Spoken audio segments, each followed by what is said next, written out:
Sir फर्ज नमाज के बाद इज्तिमाई दुआ मांगना कैसा है? देवबंदी फिरके कुछ मौलवी कहते हैं कि दुआ मांगना साबित नहीं है और कुछ मौलवी कहते हैं कि दुआ मांगना साबित है। आप क्या कहते हैं? यार देखो, जहां तक अहले सुन्नत के नजदीक जो है इज्तिमाई दुआ मांगने में कोई हर्ज नहीं है, और जो देवबंदियों के नजदीक अलबत्ता जो है इसमें इख्तलाफ है। बल्कि कुछ तो मौलवी ऐसे हैं जो इस मसले को लेकर इंतशार फैलाने की कोशिश करते हैं।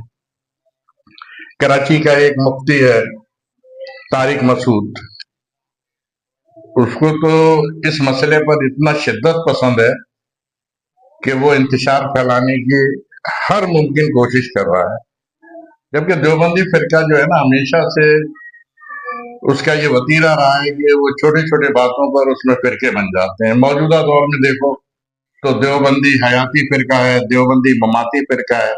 अब मुझे ऐसा महसूस होता है कि जैसे इस मसले पर भी देवबंदी एक नया गिरोह बनाने की कोशिश कर रहे हैं, क्योंकि शरपसंदी फैलाने की कोशिश की जा रही है। देखें मुफ्ती तारिक मसूद जो है इस मामले में क्या कह रहा है, सुने जरा उसकी बात को।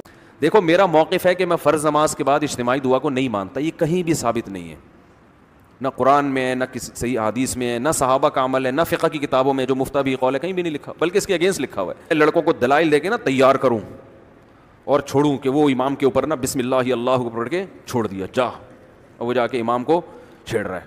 मैं तो यहाँ तक एहतमाम करता हूँ कि मैं जब जमात में पीछे खड़े होकर नमाज़ पढ़ता हूँ, इमाम दुआ मांग रहे हैं तो मैं हाथ नीचे करके बैठा रहता हूँ।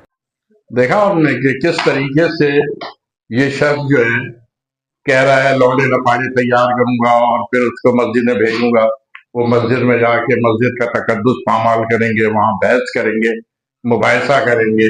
इस तरीके से ये खुद देवबंदियों में फसाद पैदा करने की कोशिश कर रहा है।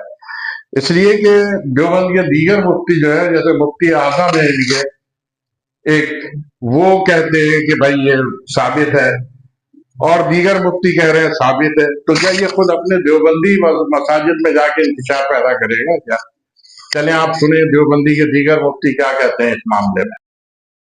नमाजों के बाद भी हाथ उठाने का मसला समझ लीजिए, इस बारे में भी मुख्तलिफ किस्म की गलतफहमियां पाई जाती हैं। बाद लोग ये समझते हैं कि नमाज के बाद हाथ उठाकर दुआ करना साबित नहीं रसूल करीम सल्लल्लाहु अलैहि वसल्लम से, तो ये बात सही नहीं। रसूल अक़दस सल्लल्लाहु अलैहि वसल्लम से नमाज फर्ज के बाद हाथ उठाकर दुआ करना साबित है, और हज़रत सल्लल्लाहु अलैहि वसल्लम ने इसकी फजीलत भी बयान। फ़र्ज के बाद इज्तिमाई दुआ सही हदीस से साबित है, साबित दोहरी है, हदीस से साबित है, इकामत दोहरी है। मैंने कहा